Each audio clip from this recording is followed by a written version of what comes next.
Hey, this is Tom and welcome to Ask Me Anything special episode all regarding Terminator Dark Fate that came out last week in the theater. Man, that's a long sentence. I need some breath, some air. Okay, so you guys left a bunch of questions. Thank you so much. Even after the segment, if you have more questions, you know what to do. Leave them below and we'll get to it. So, question number one. I gotta put my glasses on. I'm getting old. I can't read that well anymore. CJ, Destroyer of Worlds and Doritos. What a beautiful name. Were you nervous or underwhelmed taking on the Terminator theme? Underwhelmed, I wouldn't say. It's always a thing when you have to work with something that is so iconic. But it was the wish of myself, the wish of the director, the wish of the picture editor. James Cameron was involved, as you know. So it was very important that we all felt that we needed to look at the second Terminator, Terminator 2. There were people that said, well, why did you do what Terminator 1 was? Or why did you do this? This is like a group discussion with everybody in which the director always takes the lead. So the mission was clear. Let's look at Terminator 2, what we can use for this particular score. And you know, it's a very iconic theme. It's a great theme. I remember it very well, seeing the first Terminator and the second one. And so the idea was to really do something that felt more 2019 and not a direct copy of what the original was. Also, the movie is different. The characters are older in this movie that did appear in the older ones. So the idea was to give it like a whole new spin and do something unique with it that was not covered in the first two Terminator movies. So I hope that asks your question. The next question, his name is also Tom. Abmatula, Maitula. Okay, glasses back on. Hi Tom, how much influence is there from the director and the producers? For example, is it your decision to involve classic orchestra or synths? How many revisions did you provide until the director producers were satisfied with the results? Okay, let's go backwards to front. Some of the cues in this movie had multiple versions. That had also something to do with that. The scene was slightly changing, or the picture was slightly changing in editing, or shots were reversed. And you know, the original version that I started on was way longer. It was close to 3 hours and not the 2 hours and 10 minutes that it finally became. So scenes needed to be shortened, music needed to be shortened. So some of the scenes had quite a lot of revisions. So the influence from the director and the producer, in this case it's Tim Miller and James Cameron. So the two of them are very important in the decision-taking process, what we're doing.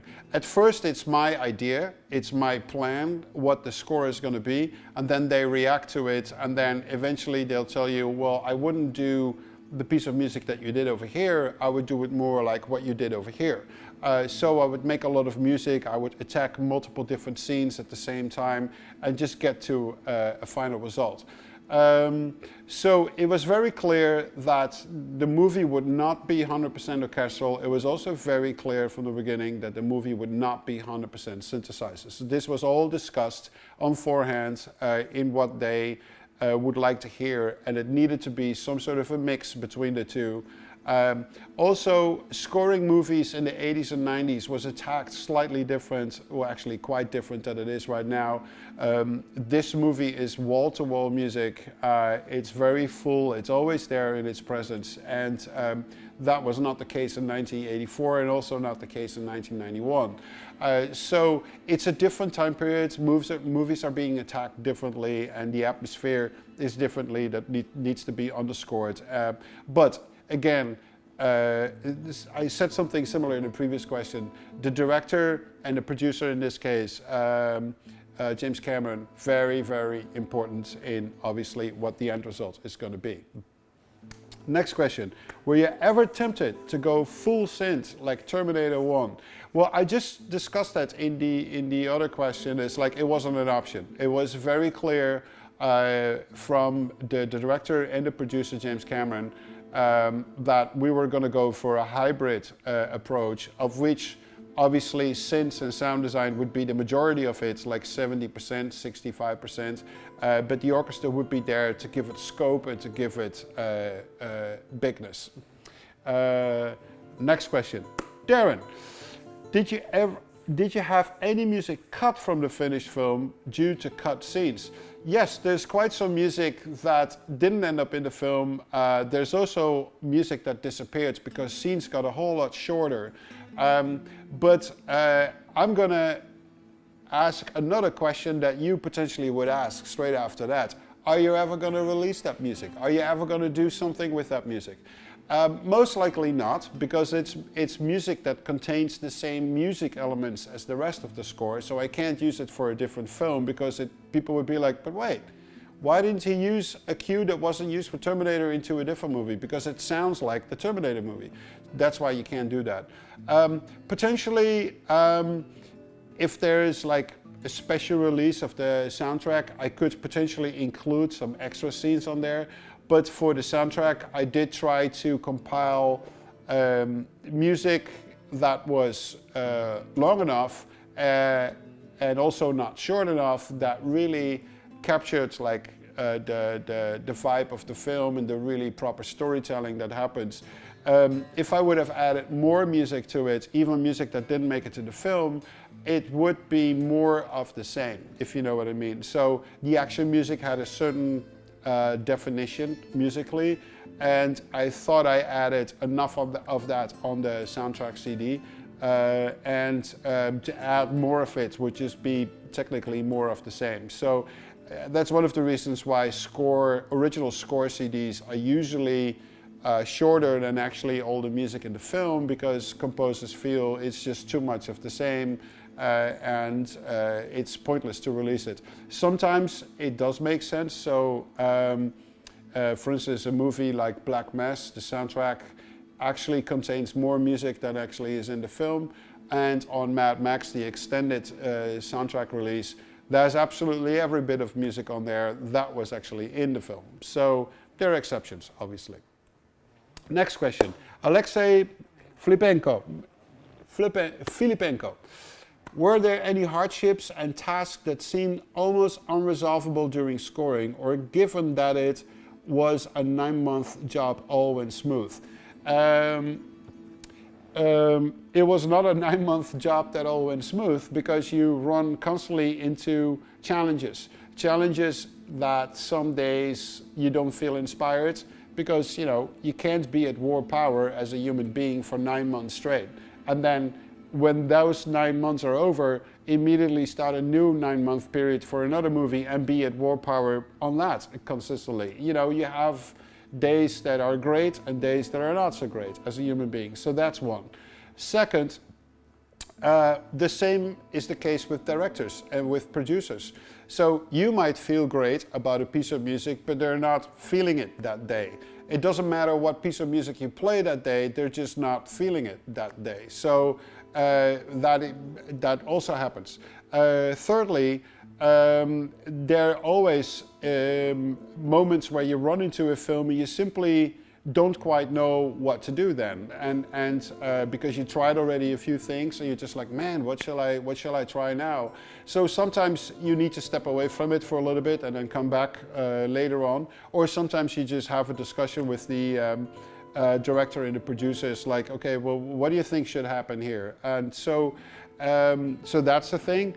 And then there's other moments where everybody is not quite knowing what needs to happen. So a very good example of that was the arrival of Sarah in the movie, where I tried so many different things and nobody could really tell me what they were looking for and why the music that I did wasn't working. So it was just a matter of like trying and trying and trying, and eventually we found something that really worked. So that's also part of the process. So I hope that answers your question. Next, Mark Guiguer. if I say that right. How would you do the score if you were limited to using one laptop and a MIDI keyboard like so many of us? It wouldn't be any different because most of the sound design for this score was actually done on a laptop from recordings that I did in the house. There's a movie coming up, The Sounds of Terminator, is one of the episodes on Studio Time. You should definitely watch that. This score doesn't have the huge amount of tracks that sometimes scores have. The orchestra, yes, I recorded the orchestra live, which is very nice, you know, if you have the budget to do that, but you don't need to, you know, you can still do it without. So this score is perfectly capable to being done on a laptop because it has that robotic electronic quality to it, and you don't need to do it with a live orchestra. So I would say, especially when you have the right sounds, and I'm going to help you guys with that because at a certain point my brass library comes out and then you have that insane sound, you know, and you can make this yourself. It can all be done on a laptop, that's all I'm saying. Next one.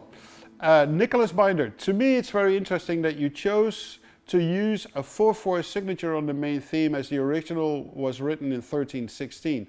Did you maybe consider writing in this odd signature? Why the decision for 4/4? Let me tell you this. This is a story that I heard from people that actually knew Brad Fiedel. I don't know him personally. That 13/16 was actually not a choice that was made because of it. It was just a sequencer in those days that wasn't working properly, and it was skipping 3 steps, and they just stuck with it because they thought it was cool. So that's really what's going on there. So the original theme, I think, was intended in a 4/4, or actually mine is 6/8. So 1, 2, 3, 5, 6, 7. 1, 2, 2, So I think that's the answer. Next one. Weldon Thatcher. My favorite section in the orchestra is the brass section. How many horns, trumpets, trombones, and tubas did you incorporate? Okay, so the brass section on the soundtrack is like 50% samples and 50% live recordings added to it. I recorded 12 horns, 6 trumpets, 9 trombones, and 1 tuba, and 1 cimbasso. That's it. That's the whole section. Pretty big, but it's really the mix between the samples and the live people that makes it really the sound that it has. But at a certain point in the future, the brass library comes out, and then you have it. You have that sound. John Argosino. Hey Tom. Great work on the score. You mentioned on the last videos that you're a full contact composer, doing everything from playing live instruments, sampling sounds for sound effects, sound design, mixing, etc. Do you feel one day that you would also like to get into conducting the orchestra as well? Thanks again. Well, thanks again, John. I don't think I really want to get into conducting the orchestra, and I'll tell you why. I'd rather stay in the control room where I can hear what's being produced in the room, and I can hear in the control room how that fits with usually samples at the same time. Because most of my film scores have sound design or strong rhythms or some strong synthesizer sequencing or other electronic sounds, and you constantly need to be aware the role of the strings, brass, woodwinds are playing in that environment. You can't hear that when you hear these guys play live in the room. On top of that is, unless you're a very experienced conductor, all the years I've been now recording orchestra, every time when I stand in the room and I hear the strings play, I'm just like, oh, it sounds so great. When I'm in a control room, I'm just like, yeah, that sounds great, but let's do another take because this and this and this and this and this is not quite right. And the sound of live instruments is so beautiful that you sometimes get overpowered by it and you don't actually hear the things that are not quite right. In the control room, you just listen to what comes in at the microphones. I'm not necessarily looking at the players. I'm just looking at the score, what's being played. I make notes where I think things are not quite right, that need to be redone, and I can listen to everything in balance with the samples and the programming. Therefore, a way better judgment call, not judgment day, judgment call whether it's judgment day. No, whether it's the right performance for the piece of music. Okay, next question. Ian Makino. Here's my question. How did it happen that you did the score in the first place? How did they choose you? What did you have to do to be considered for it? What had to work out in the right way before it was even possible for you to do it? Basically everything it took for you to even get on board at all. Well, for starters, there was a pre-existing relationship with the director because I did the first Deadpool movie with him. That's one. There's a pre-existing relationship with James Cameron because I did Alita, on which he was also the producer. There is where that stops. And then from that point on, there's basically a list of qualities that a composer needs to have to be considered for a movie like this. Depending on, obviously, the approach to the movie, which is determined by the director and the producer, James Cameron.